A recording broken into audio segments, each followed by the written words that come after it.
सारे रीति रिवाज बस लड़की वालों के लिए होते हैं।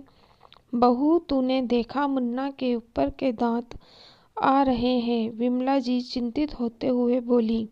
हाँ माँ जी, मुझे तो पता है, लेकिन इसमें इतना परेशान होने वाली क्या बात है? अरे बेटा, पहले नीचे के दांत आने चाहिए।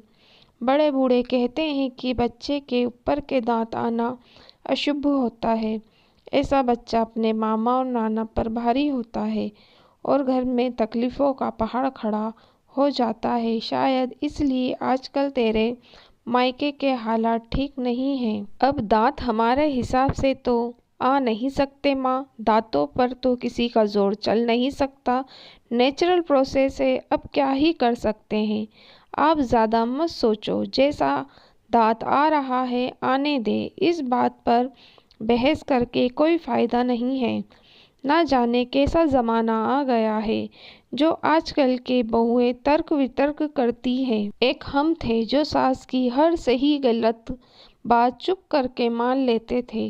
तुम आजकल के बच्चे हमारी बात सुनते नहीं हो। जैसे हमें हमारे बड़े बूढ़ों ने समझाया, वैसा ही हम तुम्हें समझा रहे हैं।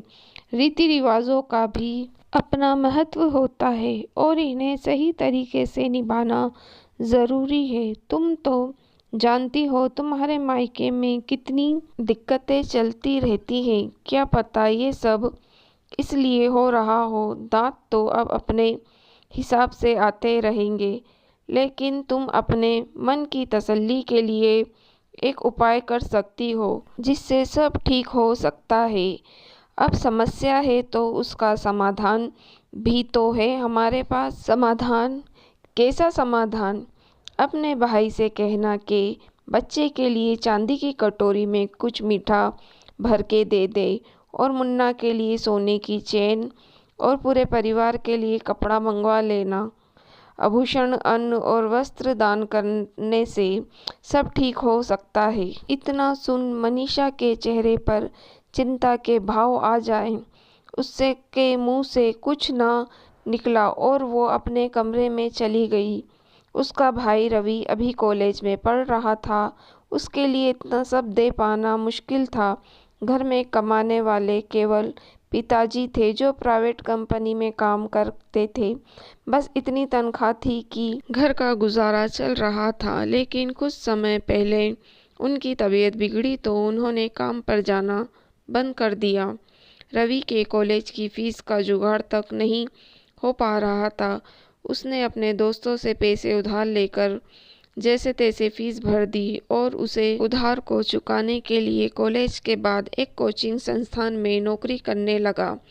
इन सब बातों से मनीषा भली भांति परिचित थी, लेकिन सास की बातों ने उसके दिमाग में उथल-पुथल मचा दी थी। अपने मायके में आई समस्याओं को अब मनीषा अपने बच्चे से जोड़कर देख रही थी। उसी समय मनीषा का फ़ोन बजा। ये फ़ोन उसकी सहेली तरुणा का था। मनीषा की आवाज़ सुनते ही उसने अंदाज़ा लगा लिया कि वो परेशान है।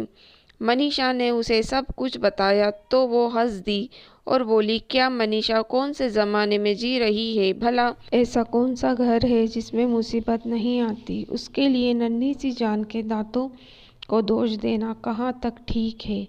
और सारी बातें मायके से जोड़कर क्यों देखी जाती है?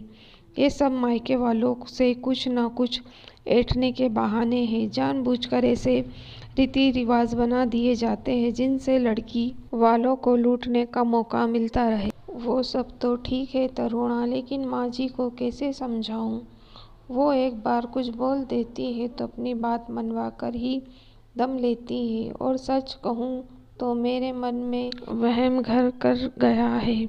यदि एक छोटे से उपाय से सब ठीक हो सकता है तो करने में बुराई क्या? लेकिन ये उपाय बहुत महंगा।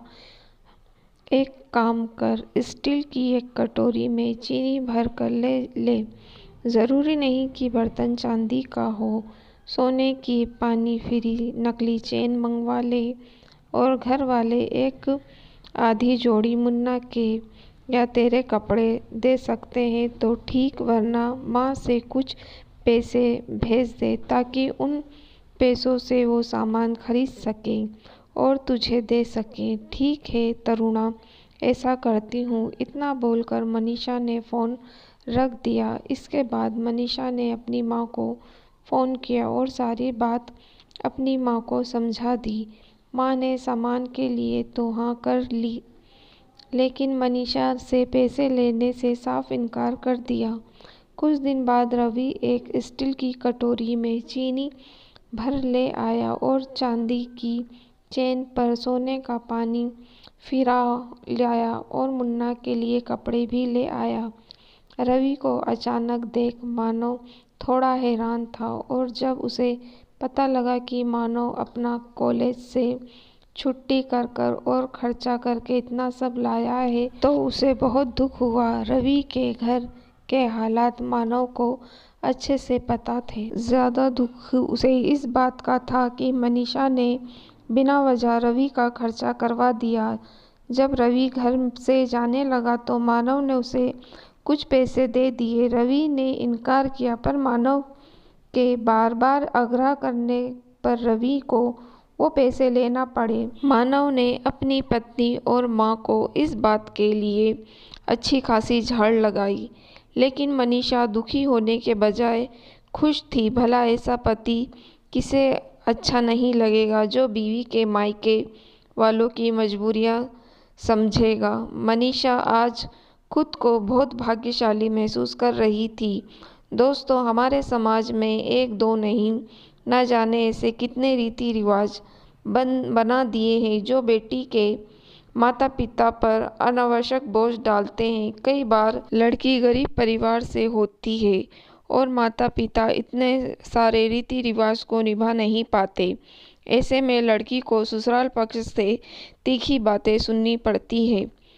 कहानी में मानव ने मानवता का परिचय दिया, लेकिन असल जिंदगी में मानव जैसे लोग कम हैं और ऐसे लोग ज़्यादा हैं जो लड़कियों वालों की मजबूरी को नहीं समझते और मौके की तलाश में रहते हैं।